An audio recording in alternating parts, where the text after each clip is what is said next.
युगों पहले धरती पर राक्षसों का राज था। उसमें राक्षसों के राजा रावण ब्रह्मा जी की घोर तपस्या कर रहा था।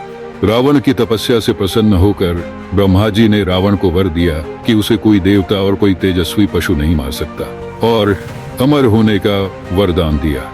वरदान का गलत फायदा उठाते रावण धरती पर आक्रमण कर और उसके बाद स्वर्गलोक पर सारे देवता रावण के सामने हार गए और भागने लगे। भागकर सृष्टि के रचयिता विष्णु जी के पास मदद मांगी। विष्णु जी ने तय किया कि वो मानव अवतार लेंगे और रावण का वध करेंगे।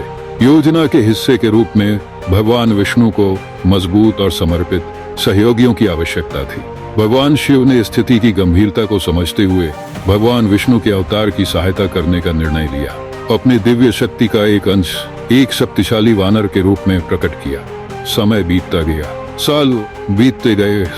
अयोध्या नाम की एक सुंदर नगरी थी जिसके राजा दशरथ और उसकी 3 रानियां कौशल्या, कैकेयी और सुमित्रा थी।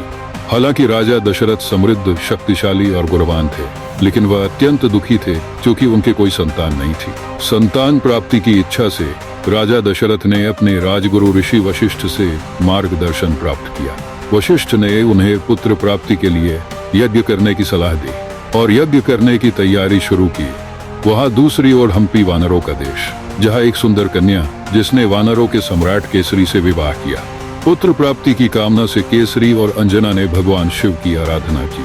भगवान शिव में प्रसन्न होकर दोनों को आशीर्वाद दिया कि उसे शक्तिशाली पुत्र की प्राप्ति होगी। राजा दशरथ ने पूरी श्रद्धा और विधि पूर्वक यज्ञ किया।